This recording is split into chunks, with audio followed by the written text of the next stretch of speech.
Grados de poder presentes en el Evangelio. Por cuanto nuestro Evangelio no llegó a vosotros solo en palabras, sino también en poder y en el Espíritu Santo y en plena convicción, vosotros sabéis de qué manera actuamos entre vosotros a vuestro favor. 1 Tesalonicenses 1:5. Pablo estableció aquí dos cosas que son absolutamente necesarias para el éxito en el ministerio cristiano.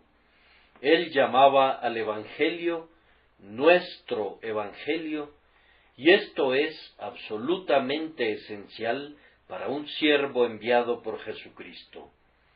Pablo, Silas y Timoteo hablan aquí al unísono y declaran que la palabra que predicaban les era propia en un sentido especial. Cada ministro auténtico debe ser capaz de lo mismo. Nosotros mismos debemos ser salvos antes de que prediquemos la salvación a los demás. Creí, por tanto hablé, dice el salmista. Nosotros también creemos y por tanto hablamos, dice todo el colegio de los apóstoles. Sin fe, el maestro religioso es simplemente un hipócrita que no merece respeto. Sin embargo, el ministro cristiano no solamente debe creer en la verdad que afirma, sino que la debe haber experimentado en sí mismo. El agricultor que labora debe ser el primer partícipe del fruto de su trabajo. Antes de que Ezequiel entregara al pueblo las profecías escritas en el rollo, vino una voz a él: «Oh, hijo de hombre, llena tu estómago con este rollo».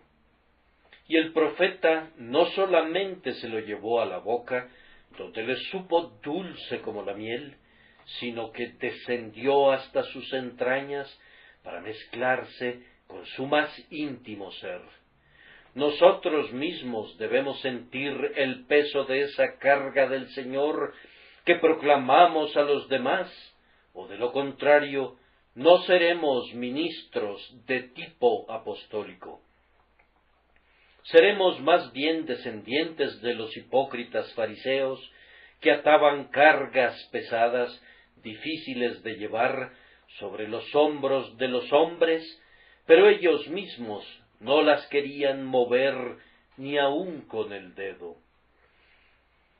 El apóstol Pablo, con la debida corrección, podía llamar al Evangelio su propio Evangelio. Él había experimentado de manera singular, camino a Damasco, toda su invencible potencia. Y después, en medio de muchas pruebas, de múltiples dificultades, de diversas experiencias, en furiosas tentaciones, había hecho propias cada una de las verdades de la Escritura, habiendo probado su dulzura, su fortaleza, su consuelo y su poder. Joven amigo, no pienses en predicar mientras no tengas la verdad de Dios escrita en tu propia alma. Es como si quisieras ser el piloto de un gran transatlántico y atravesar el océano sin conocer los principios de la navegación. Atreverte a meterte por tu cuenta en el ministerio cristiano sin que el Evangelio sea tuyo equivale a hacerte embajador sin la aprobación de las autoridades de tu país. Ningún programa de entrenamiento en Oxford o en Cambridge o en ninguna otra parte, ningún esquema de enseñanza de los clásicos o de las matemáticas te puede hacer eventualmente ministro de Jesucristo si no tienes el requerimiento básico que consiste en un interés personal en la salvación por Jesucristo. ¿Qué? ¿Presumirás de ser un médico mientras la lepra invade tu rostro? ¿Intentarás colocarte entre los vivos y los muertos cuando tú mismo estás vacío de toda vida espiritual? A los sacerdotes de los tiempos antiguos se les untaba sangre en su dedo pulgar, en el dedo del pie y en su oreja, para indicar que estaban consagrados por entero. Y ninguno de nosotros debe querer ejercer algún oficio para Dios en medio de su pueblo hasta no haber conocido primero el poder que proviene de la sangre del Señor Jesucristo, que limpia, revive, refina y santifica. Debe ser nuestro evangelio antes que ni siquiera pensemos en aspirar al elevado y santo oficio del ministerio del evangelio.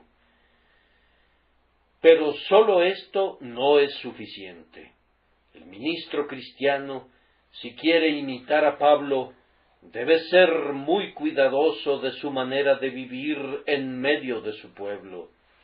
Debe poder decir sin avergonzarse: vosotros sabéis de qué manera actuamos entre vosotros a vuestro favor. La generosidad debe ser nuestro atributo más prominente. Todo debe hacerse pensando en nuestra gente. Y también debemos mostrar en nuestras vidas la verdad de nuestra profesión generosa. Oh Dios, cuánta gracia se necesita para que tus siervos estén libres de la sangre de todos los hombres y den un verdadero testimonio de su ministerio.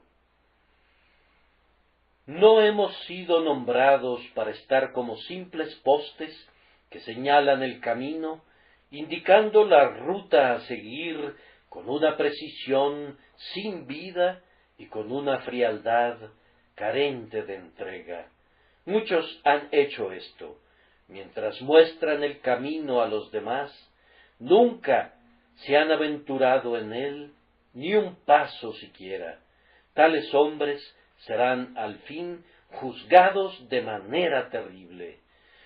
Somos nombrados para ser los guías de los peregrinos sobre los montes de la vida, y estamos obligados a apoyar sus pasos y a andar el camino nosotros mismos. Escalando cada colina de dificultad, descendiendo a cada valle de humillación, debemos mantenernos gritando al grupo de peregrinos: sed imitadores de mí y prestad atención a los que así se conducen como seguidores de Cristo Jesús. No nos corresponde a nosotros decir vayan, sino vengan. No podemos invitarlos a hacer algo que nosotros no hayamos hecho primero. Es una situación muy trágica cuando el predicador está obligado a decir: hagan lo que digo, no lo que hago. El mal testimonio ahoga la mejor predicación. Una vida santa, un compromiso intenso, un anhelo apasionado por las almas, una importuna oración vehemente, humildad y sinceridad deben mezclarse entre sí de tal manera en nuestra vida y en nuestra conversación, que habiéndonos apropiado del Evangelio, estemos plenamente capacitados para el trabajo del ministerio cristiano, a vuestro favor, para que ustedes, que nos soportan, no nos encuentren como siervos inútiles en el día del Señor Jesucristo. Habiendo dicho todo esto acerca del ministerio en sí, observamos que nuestro texto trata principalmente con el tema de los oyentes y por tanto tiene una voz para ti. Vamos a usar el texto para dos propósitos. Primero, como medio de diferenciación. Segundo, para instrucción. El texto sugiere, y por cierto, esto lo hace de una manera muy fuerte, una diferenciación que prueba de manera completa los corazones, un modo de examinarnos a nosotros mismos por medio del cual nuestra elección puede ser confirmada y nuestra falta de regeneración puede ser descubierta. El Evangelio viene a todos los que lo oyen. En nuestra propia tierra, especialmente entre quienes asisten constantemente a los lugares de adoración, el Evangelio viene a todos. Si entiendo la Escritura de manera correcta, es el mismo Evangelio el que viene tanto al no regenerado como al regenerado. Y mientras que a los unos es olor de muerte para muerte, a los otros es olor de vida para vida, sin embargo, la distinción no está en el Evangelio, sino en la forma en que es recibido o rechazado. Algunos de nuestros hermanos que están muy ansiosos de llevar a cabo los decretos de Dios, en vez de creer que Dios puede llevarlos a cabo por sí mismo, siempre están tratando de hacer distinciones en su predicación. Predican un evangelio a un conjunto de pecadores y otro a otra clase diferente. Son muy diferentes a los viejos sembradores que cuando salían a sembrar, sembraban entre espinas y en los pedregales y junto al camino. Estos hermanos, con profunda sabiduría, se esfuerzan por encontrar cuál es la buena tierra. Insisten mucho en que no se debe tirar ni siquiera un simple puñado de invitaciones si no es en el terreno preparado. Son demasiado sabios para predicar el Evangelio a los huesos secos que están en el valle, como Ezequiel lo hizo mientras todavía estaban muertos. Ellos no sueltan ni una palabra del Evangelio mientras no haya un pequeño estremecimiento de vida entre los huesos, y sólo entonces comienzan sus operaciones. No consideran su deber ir a los caminos y a los callejones para invitar a todos los que encuentren a venir al banquete. Oh, no, son demasiado ortodoxos para obedecer la voluntad del Señor. Esto significa que ellos quieren hacer algo que es innecesario. No tienen la suficiente fe o no han sometido su voluntad lo suficiente a los mandamientos supremos del gran Señor para hacer eso que solamente la fe se atreve a hacer, esto es, gritar a los huesos secos que vivan, decir al hombre de la mano paralizada que extienda su mano, o pedirle al paralítico que tome su camilla y ande. Me parece que no querer presentar a Jesús a todos los hombres, sin importar su condición, y abstenerse de invitarlos a venir a Él, es un gran error.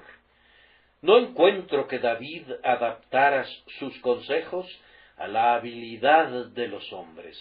David da un mandamiento a los impíos, y ahora, oh reyes, sed sabios, aceptad la corrección, oh gobernantes de la tierra, servid a Jehová con temor y alegraos con temblor, besad al Hijo, no sea que se enoje y perdáis el camino, pues se enciende de pronto su ira. No se abstuvo de exhortarlos porque fueran tan rebeldes que no querían y no podían besar al rey. No, les dijo que lo hicieran, ya fuera que pudieran hacerlo o no. De igual manera con los profetas. Ellos dicen valientemente, lavaos, limpiaos, quitad la maldad de vuestras acciones de delante de mis ojos, dejad de hacer el mal, aprended a hacer el bien. Uno de ellos exclama de manera contundente, adquirid un corazón nuevo y un espíritu nuevo. Ezequiel 18:31. Y sin embargo, no dudo de que él estaba perfectamente de acuerdo con ese otro profeta que enseñó la incapacidad del hombre por medio de aquellas dos memorables preguntas: ¿podrá el negro cambiar de piel y el leopardo sus manchas? Estos hombres nunca pensaron que tenían que seleccionar lo que tenían que predicar según el grado de poder de sus oyentes.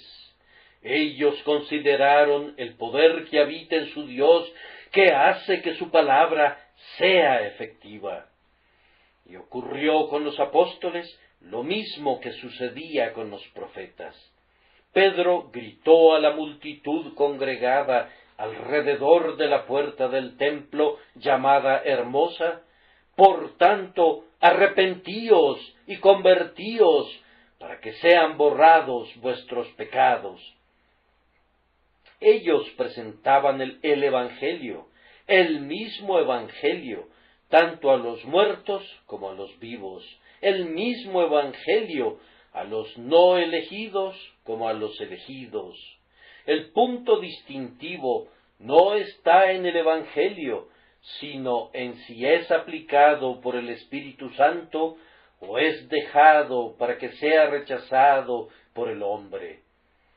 Vemos en el texto que el mismo Evangelio viene para todos, y el punto distintivo está más allá, es decir, en la aplicación de ese Evangelio en el corazón.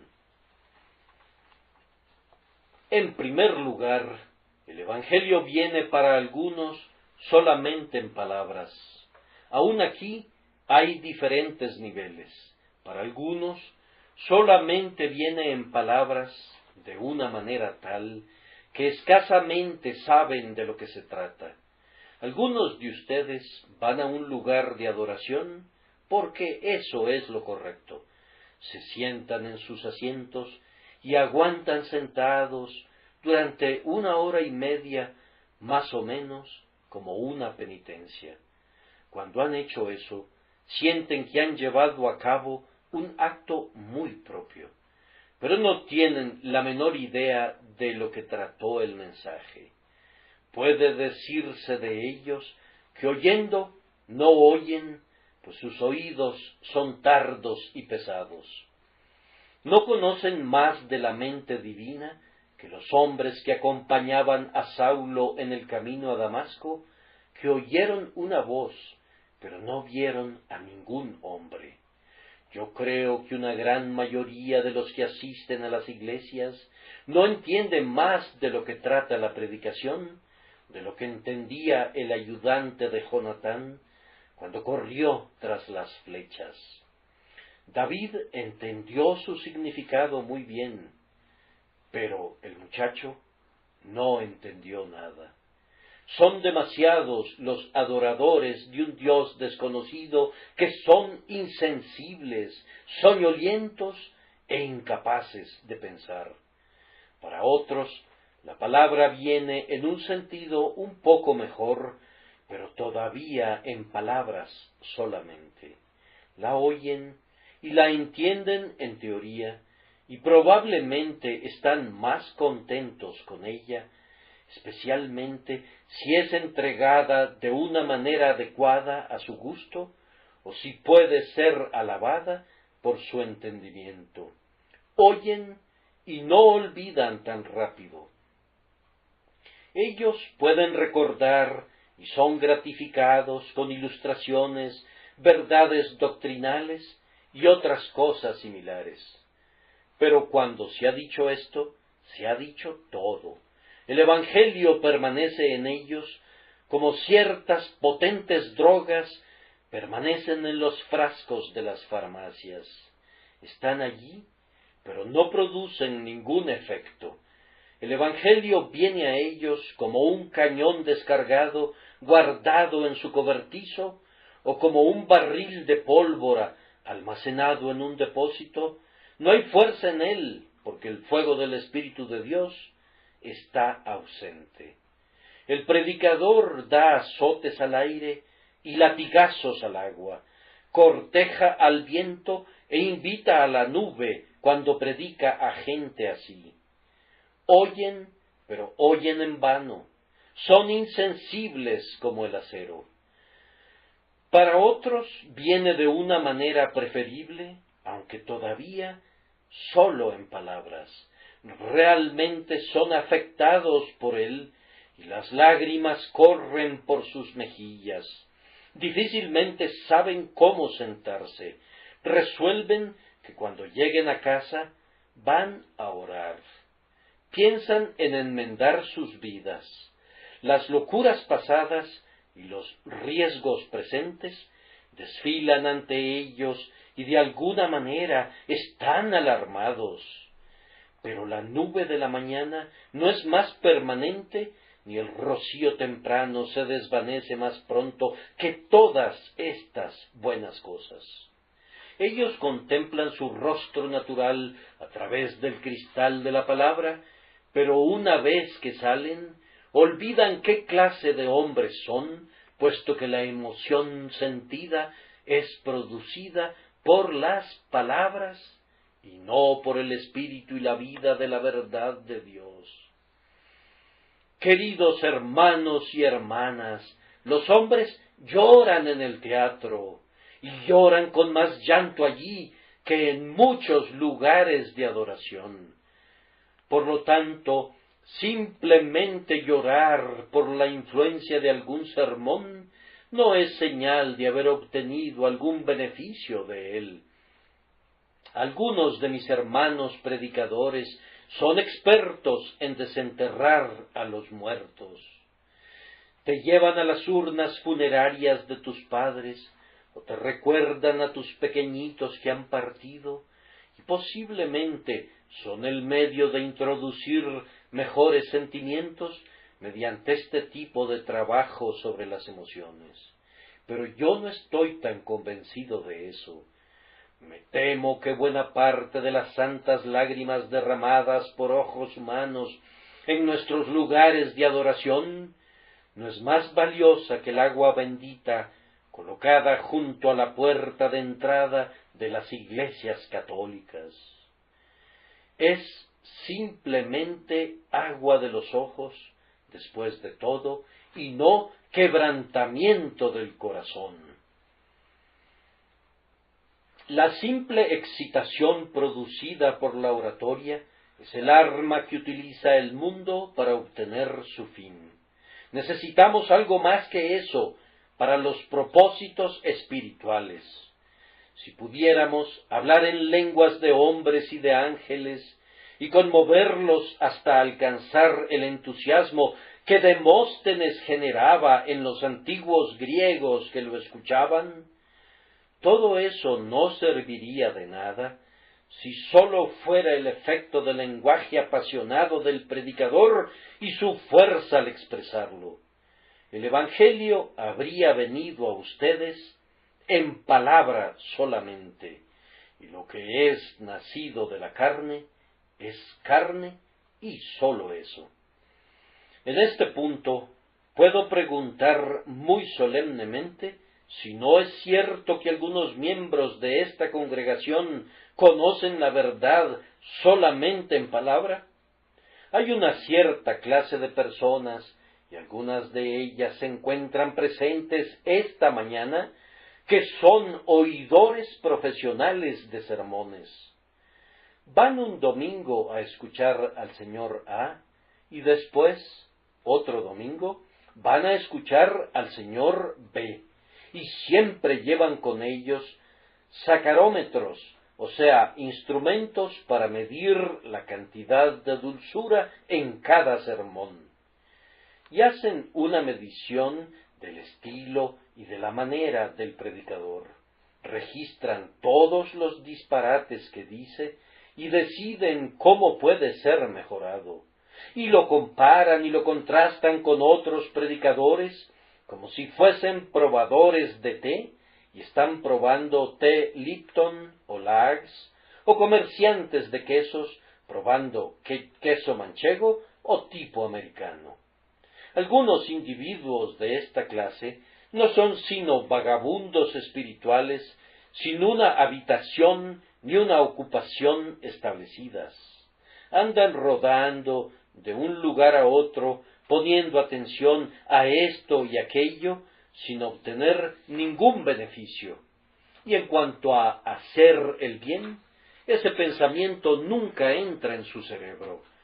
No puedes esperar que el Evangelio venga a ti de ninguna otra manera, sino sólo como una letra que mata, pues tú vas a oír el Evangelio como simples palabras.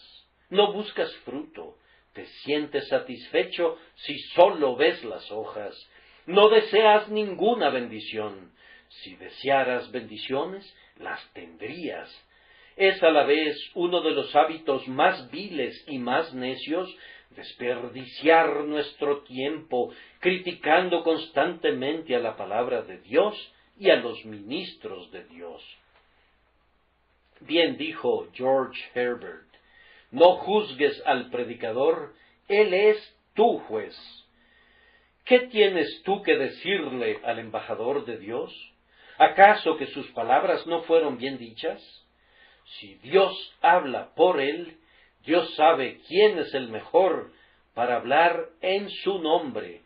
Y si su Señor envía a ese hombre, tengan mucho cuidado de no tratarlo mal, o pueden sufrir lo que aquellos hombres que trataron mal a los embajadores de David, lo que lo motivó a declararles la guerra.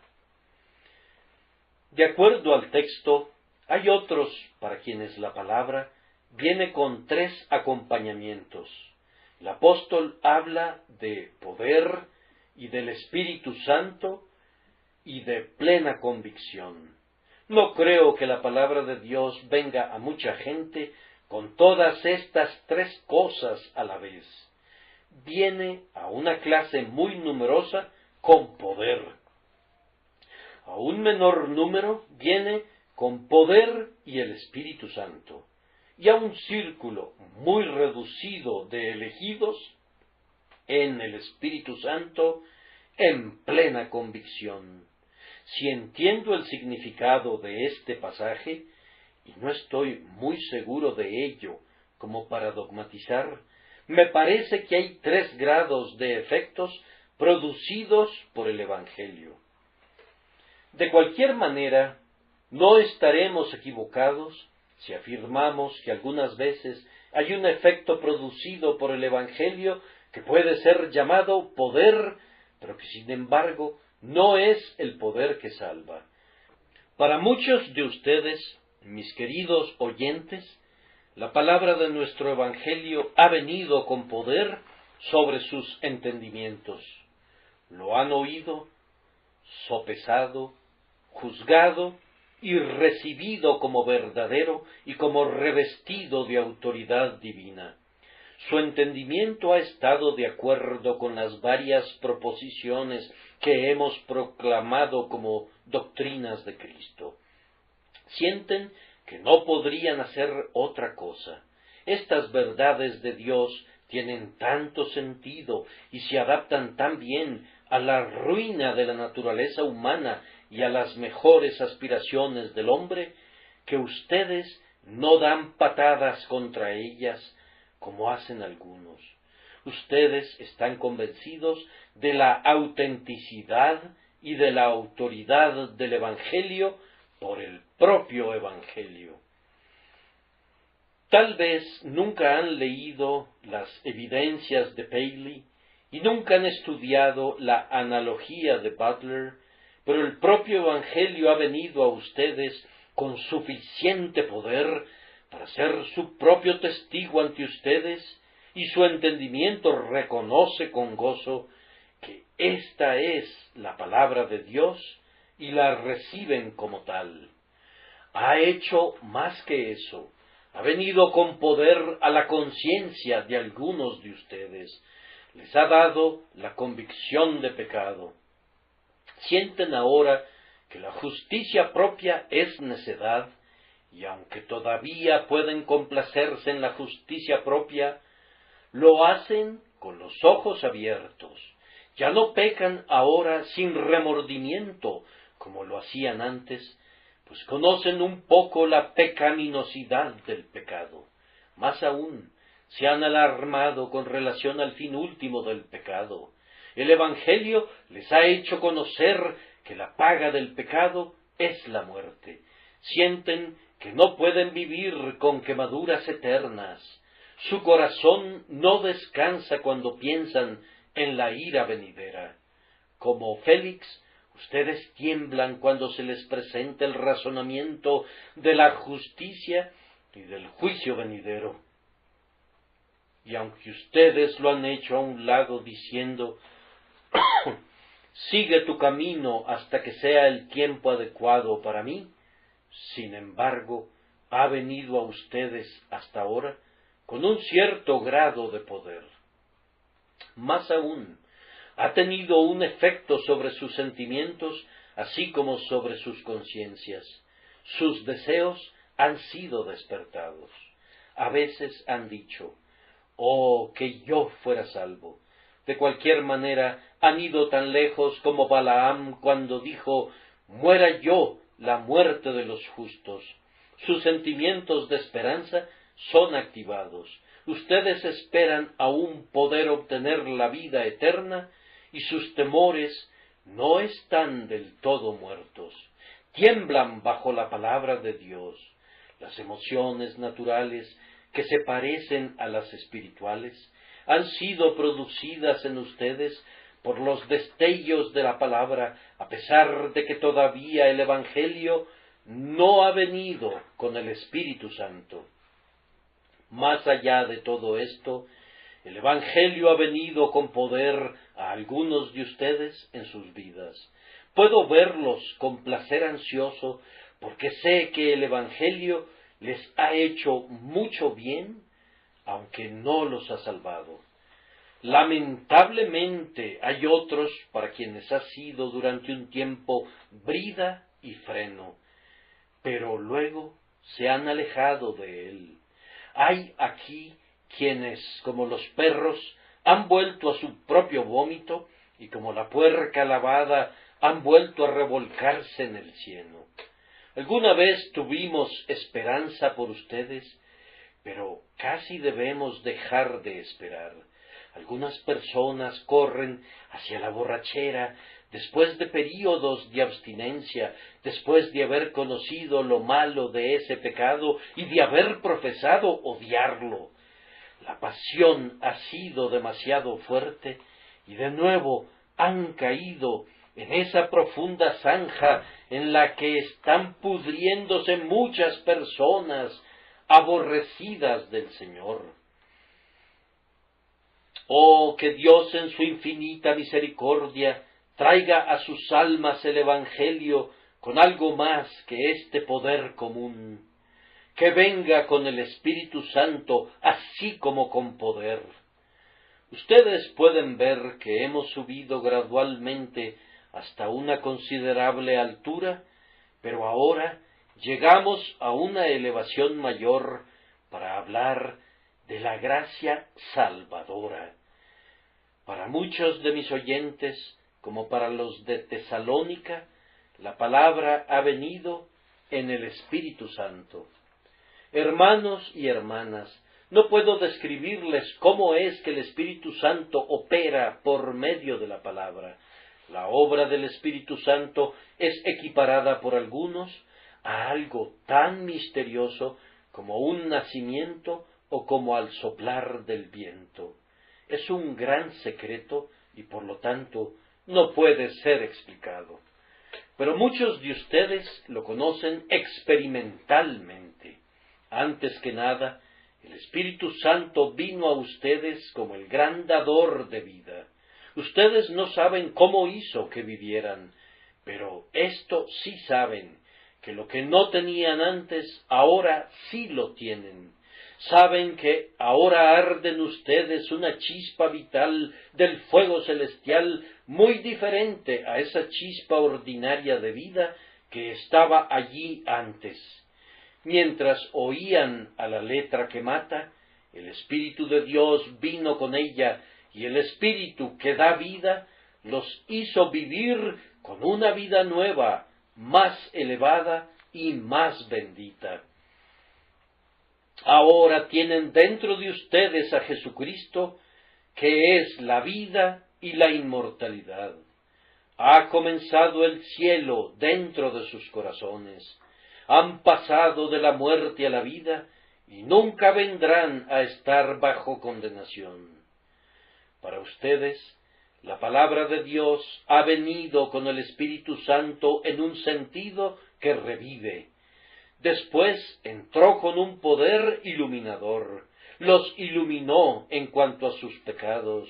Cuánta negrura descubrieron en sus pecados cuando el Espíritu Santo proyectó una luz sobre ellos.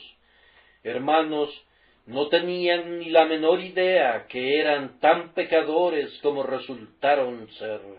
El Espíritu Santo los alarmó y los asombró con revelaciones de esa profundidad grande y sin fondo de depravación que ustedes descubrieron que se levantaba de sus almas.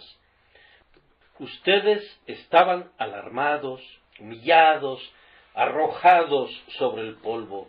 Tal vez comenzaron a desesperar, pero la misma iluminación del Espíritu vino a consolarlos, pues entonces Él les mostró a Jesucristo, les mostró el poder ilimitado de su sangre para quitar sus ilimitados pecados. Les reveló su deseo de recibirlos tal como eran, lo adecuado que es Él para su caso y condición. Y tan pronto como vieron a Jesús a la luz del Espíritu Santo, miraron hacia Él y fueron aligerados, y por lo tanto su rostro nunca ha sido avergonzado. Así pues, el Espíritu de Dios vino a ustedes como luz para disipar su oscuridad y darles gozo y paz. Desde entonces han experimentado al Espíritu Santo como su consolador. En medio de las sombras más profundas, Él se ha levantado como la luz del sol sobre sus almas. Él ha quitado sus cargas, el bendito Paráclito. Él ha traído a Cristo y las cosas de Cristo a su memoria.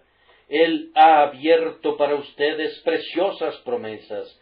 Él ha roto la cáscara y les ha dado a participar del fruto del privilegio del pacto de la gracia. Él ha roto el hueso y les ha satisfecho con la médula y la grosura que provienen de las cosas profundas de Dios. Sus alas de paloma extendidas sobre ustedes traen orden en medio de la confusión y dan un amable consuelo en medio de la adversidad. Ustedes también han sentido las energías ardientes del Espíritu Santo. Él ha descansado en ustedes cuando han escuchado la palabra como espíritu consumidor. El pecado de ustedes ha sido consumido por la venganza santa que ustedes sintieron hacia Él.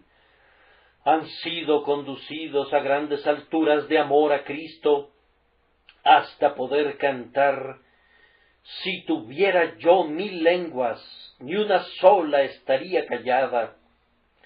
Si tuviera yo 1000 corazones, todos los entregaría a ti. Cuando el Espíritu Santo ha bendecido la palabra, el corazón de ustedes ha sido como el altar del incienso, con la llama siempre encendida y un dulce perfume ascendiendo, siendo aceptable al Altísimo. Amados, ustedes también han sentido al Espíritu Santo con la palabra como un espíritu de gozo.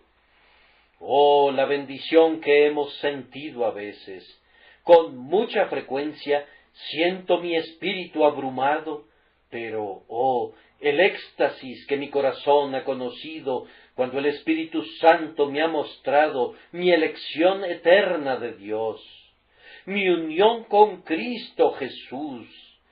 Qué delicias inundan el alma cuando lee el amor eterno, de fidelidad sin fallas, de afecto que nunca cambia y de un propósito que permanece firme como pilares de bronce y sólido como montañas eternas. Y, oh, amados míos, a veces sentimos el gozo extraordinario que anticipa la gloria que va a ser revelada. Mirando desde la cumbre del monte Nebo, vemos el paisaje que se extiende abajo, pero mejor aún de lo que Moisés pudo hacerlo, nosotros sí ya bebemos de los ríos que fluyen con leche y miel, y cortamos frutos maduros de los árboles celestiales. En comunión con Cristo Jesús, podemos probar el sabor de la gloria venidera. Entonces, esto es recibir la palabra en el Espíritu Santo. Amados, espero que sepamos lo que esto significa, y para quienes no lo saben, que cada una de las almas vivientes eleve esta oración aquí: Señor, que el Espíritu Santo vaya con la predicación de Jesucristo y que sea hecha efectiva para salvación. Amados, el punto más elevado en el texto es en plena convicción. Si entiendo el pasaje, quiere decir esto. Primero, que estaban completamente persuadidos de su verdad y no tenían ninguna duda que los cegara o hiciera tambalearse. Y segundo, que tenían la más plena convicción posible de su interés en la verdad entregada a ellos. Ellos eran salvos, pero mejor aún, ellos sabían que eran salvos. Ellos estaban limpios, pero mejor aún, ellos se gozaban en su pureza. Ellos estaban en Cristo, pero lo que es más gozoso aún, ellos sabían que estaban en Cristo. No tenían ninguna duda, a diferencia de algunos de ustedes, ninguna sospecha oscura. La palabra había venido con tan bendita demostración que había barrido toda duda fuera de sus corazones. De acuerdo con Poole, la palabra griega usada aquí contiene la idea de un barco a toda vela, indiferente a las olas que se encrespan en su camino. Un barco de vela, cuando el viento es completamente favorable y sus velas abiertas lo están llevando directamente al puerto, no puede ser detenido por las crecidas olas. Es cierto que el barco puede mecerse, pero no es desviado ni a la derecha ni a la izquierda. Las olas pueden ser del tamaño que sea, pero el viento es lo suficientemente poderoso para sobreponerse a su movimiento en contra, y el barco continúa su curso de frente. Algunos cristianos reciben el Evangelio de esa manera. No tienen ni la menor sombra de duda acerca de su verdad. No experimentan ni siquiera el principio de una duda acerca del interés que sienten por él, y, por lo tanto, no tienen que hacer nada más. Con la fuerte mano de Dios sobre el timón y el viento celestial golpeando directamente en la vela, van por un camino directo haciendo la voluntad de Dios y dando gloria a su nombre. Que la palabra venga a ustedes, queridos amigos, como viene a muy poca gente, que venga en plena convicción, así como en poder y en el Espíritu Santo. Dejaremos este primer encabezado del texto para hacer la observación de la manera en que son conocidos los elegidos de Dios. El apóstol dice: porque hemos conocido, hermanos amados de Dios, vuestra elección. ¿Cómo?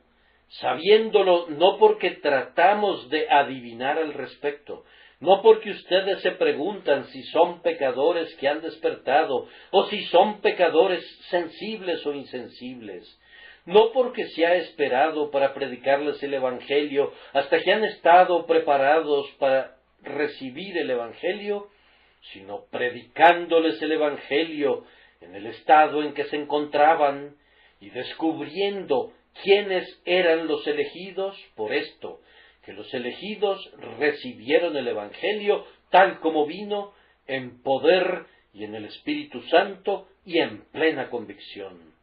Esta es la prueba de la elección, el Espíritu Santo dando su bendición a la palabra. Y, queridos amigos, si el Espíritu Santo la ha bendecido para ustedes, no necesitan pasar las páginas misteriosas de los decretos divinos, pues su nombre está allí. No es mi palabra la que afirma esto, sino la palabra de Dios. Él no los hubiera traído al punto de sentir la vida del Espíritu Santo habitando dentro, si no los hubiera destinado para vida eterna desde el principio del mundo. Pero noten y observen por el texto que sigue que ustedes tienen que dar una buena evidencia de que esto es así, o no podemos decir, ni el propio apóstol hubiera podido decir, porque hemos conocido, hermanos amados de Dios, vuestra elección. No podemos decir que el Evangelio ha venido a ustedes en el Espíritu Santo y en plena convicción, a menos que se muestren los resultados correspondientes. Escuchen estas palabras. También os hicisteis imitadores de nosotros y del Señor, recibiendo la palabra en medio de gran tribulación, con gozo del Espíritu Santo, de tal manera que habéis sido ejemplo a todos los creyentes en Macedonia y en Acaya, porque la palabra del Señor ha resonado desde vosotros, no sólo en Macedonia y en Acaya, sino que también vuestra fe en Dios se ha extendido a todo lugar, de modo que nosotros no tenemos necesidad de decir nada, pues ellos mismos cuentan de nosotros la buena recepción que tuvimos por parte de vosotros, y cómo os convertisteis de los ídolos a Dios, para servir al Dios vivo y verdadero, y para esperar de los cielos a su Hijo, a quien resucitó de entre los muertos, a Jesús, quien nos libra de la ira venidera. Aquí pueden ver una imitación del ejemplo apostólico, una fe que llega a ser tan conocida que su fama se extiende, un gozo que no puede ser apagado por la aflicción misma, y una perseverancia que permanece a pesar de todas las dificultades.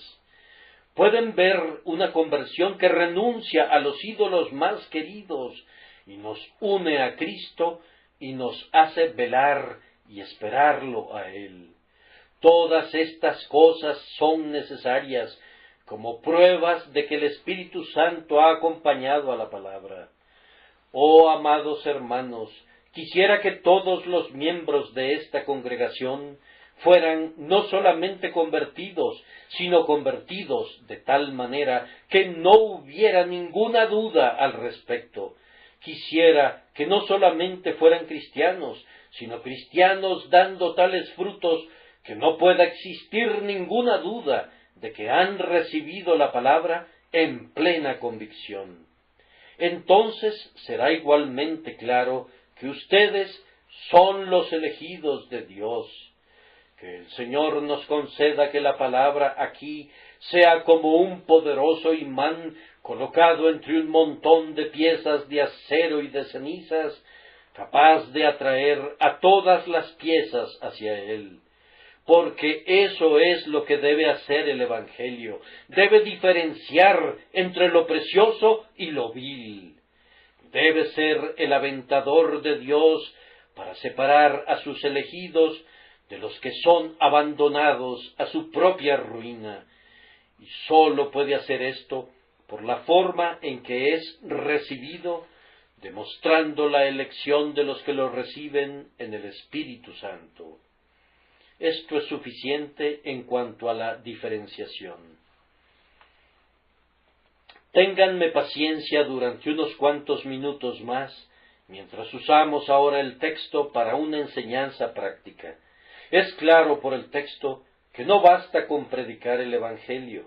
Se requiere algo más que eso para la conversión de las almas.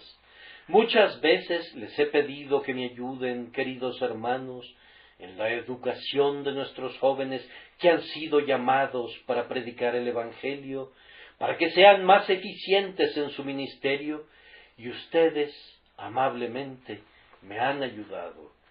Pero debemos recordar siempre que aunque Dios nos conceda el privilegio de enviarnos a cientos de sus siervos ministros, no habrá ni un solitario caso de conversión logrado por ellos mismos.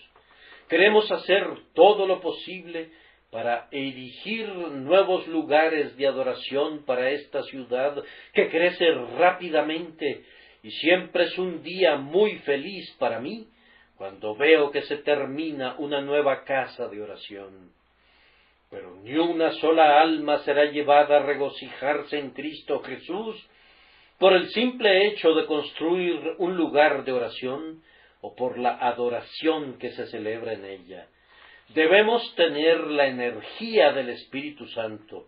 Ese es el asunto verdaderamente importante.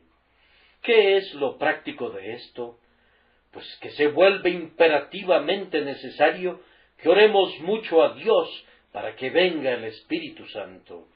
Tenemos el espíritu de oración en medio de nosotros como iglesia. Les pido de todo corazón que no lo pierdan nunca. Hay aquí algunos hermanos y hermanas que nunca faltan a nuestra gran reunión de oración de los lunes por la noche y cuyas plegarias han atraído muchas bendiciones. Pero si quiero ser honesto, debo decir que hay algunos que podrían venir si quisieran, pero muy raramente nos favorecen con su presencia. O mejor dicho, que raramente se conceden el placer de esperar en Dios en las reuniones de oración. Ustedes no son nuestros mejores congregantes, nunca serán de los mejores miembros de nuestra congregación si se mantienen alejados sin tener una excusa justificable. No les digo esto a quienes sé que deben estar ausentes. No lo digo para traer a las señoras que más bien deben atender a sus maridos, o para atraer a los señores que deben estar atendiendo sus negocios.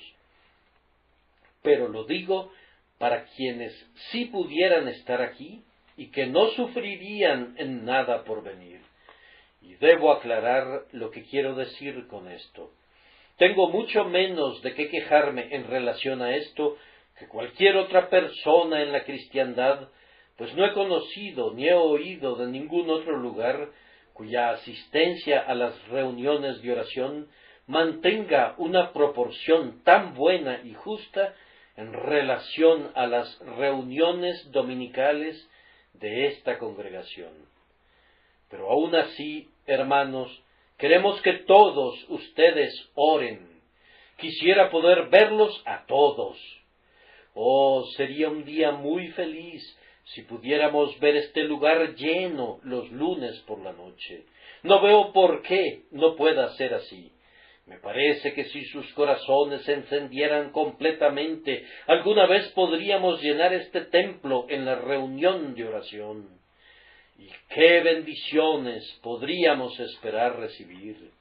Ya hemos recibido tales bendiciones que no tenemos el suficiente espacio para recibirlas ahora. Pero aún así, si la copa comienza a derramarse, dejemos que se derrame y se derrame. Hay muchas iglesias en nuestro barrio que pueden recoger lo que se derrama y deseamos que se llenen de bendiciones ellos también. Aumentemos nuestras oraciones proporcionalmente a nuestras acciones. Me gusta lo que dijo Martín Lutero en su frase: «Tengo que hacer tanto el día de hoy que no me será posible terminarlo con menos de 3 horas de oración. La mayor parte de la gente diría: tengo que hacer tanto el día de hoy que solo puedo tener 3 minutos de oración. No me alcanza el tiempo. Pero Lutero pensaba que entre más tuviera que hacer, más tenía que orar, o de lo contrario, no podría terminarlo todo. Ese es un tipo bendito de lógica. Quiera Dios que podamos entenderla. La oración y la provisión no son obstáculos para el camino del hombre. Si tienes que hacer un alto y orar, ese no es un obstáculo más grande que cuando el jinete tiene que detenerse en el taller del herrador para sujetar la herradura de su caballo, pues si continúa sin atender eso, podría suceder que muy pronto tendría que hacer un alto de una naturaleza mucho más seria. Aprendamos del texto nuestra deuda a la gracia soberana que hace la distinción. Ustedes observan, amados hermanos, que el Evangelio no viene con el poder del Espíritu Santo para todos. Si entonces ha venido a nosotros, ¿qué haremos sino bendecir y alabar a la gracia soberana que lo hizo venir a nosotros? Ustedes pueden observar que la distinción no se encontraba en las personas mismas, estaba en la manera en que el Evangelio vino. La distinción ni siquiera estaba en el Evangelio, sino en la presencia del Espíritu Santo que lo hizo efectivo. Si han oído la palabra con poder, queridos hermanos, no fue porque ustedes estaban más preparados, porque estaban menos inclinados hacia el pecado, o sentían más amistad hacia Dios. Ustedes eran forasteros, extraños, extranjeros, enemigos. Ustedes estaban muertos en delitos y pecados, igual que lo estaban los otros, y que todavía lo están. No había en ustedes ningún mérito, descrito por la teología escolástica como dado por la generosidad divina, que se pudiera encontrar con la gracia de Cristo. Esos católicos afirman que hay algo en el hombre que lo hace apto para la gracia de Dios, de tal forma que cuando viene la gracia salvadora a quienes tienen ese mérito gracioso, ellos son salvos. Yo sé que en mí todo era incongruente, no apto, todo era contrario a Dios, todo era oscuridad y vino la luz, había muerte y la vida entró. Había odio y el amor lo arrojó fuera. Satanás tenía el dominio y Cristo venció al traidor. Por tanto, toda la gloria sea a su santo nombre. A Él pertenece toda la gloria. Que sea tuyo el grande gozo de proclamar su nombre y alabarle en cada uno de tus himnos. Solo voy a mencionar de pasada una tercera lección práctica, y es que vemos que hay grados de logro aún entre quienes han recibido la palabra con el Espíritu Santo. Busquemos el más alto grado. Generalmente ustedes no están satisfechos con la misma calidad de vida. Ustedes desean tener más comodidades y lujos. Sería bueno que pudieran hacer lo mismo con las cosas espirituales. No se contenten simplemente con ser salvos, con estar vivos espiritualmente. Pidan ser valientes en lo relativo a la verdad de Dios. Para mí sería un gran honor, espero, ser un soldado raso si me llaman a defender mi país. Pero debo confesar que no me gustaría ser de la tropa siempre. Me gustaría ser pronto promovido a cabo y a sargento tan pronto como fuera posible. Y me quejaría con ganas si no pudiera llegar eventualmente al grado de oficial. Me gustaría que me vieran hacer mi mejor esfuerzo. Me gustaría alcanzar la posición más prominente, si puedo servir así mejor a mi país que como soldado raso. Pienso que lo mismo debería suceder con el cristiano. Él no debe buscar honor en medio de los hombres, pero teniendo más gracia, si puede servir mejor a su Dios y dar más honor a su nombre, entonces que se esfuerce. Ah, mis queridos hermanos, ¿cómo es posible que se queden sentados diciendo ¿es suficiente?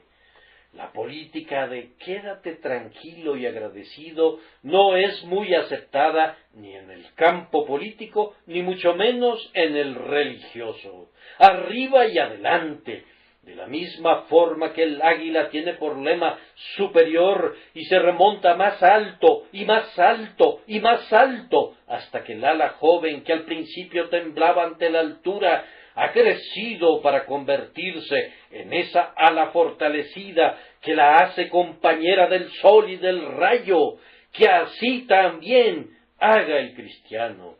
Correrán y no se cansarán, y los cristianos que buscan levantarán las alas como águilas. Adelante, compañero soldado, sé más valiente aún, hasta que tu nombre sea escrito entre los 3 primeros. Para terminar, ¿no nos muestra indirectamente este texto, como última lección práctica, cómo un privilegio se puede convertir en una maldición? La palabra de Dios ha venido a todos ustedes. Supongo que no hay nadie aquí que no haya oído la historia del amor de Dios en Cristo Jesús. Se les ha dicho muchas veces que aunque el hombre ha caído y ha ofendido a Dios, sin embargo, el Señor ha puesto a su Hijo que sufre, Cristo Jesús, para que sea propiciación por el pecado y que por medio de la fe en su nombre, todo aquel que en él cree no se pierda. Se les ha dicho que Dios espera para derramar su gracia y que todo aquel que mira a Cristo vivirá. El que invoque el nombre del Señor será salvo. Ahora, habiendo oído esto, independientemente de lo que otros les digan, nos sentimos obligados, como ante Dios, a advertirles que si viene a ustedes en palabras solamente, aumentará su condenación. Ciertos predicadores piensan que esta palabra no es olor de muerte para nadie, pero sí lo es, sí lo es.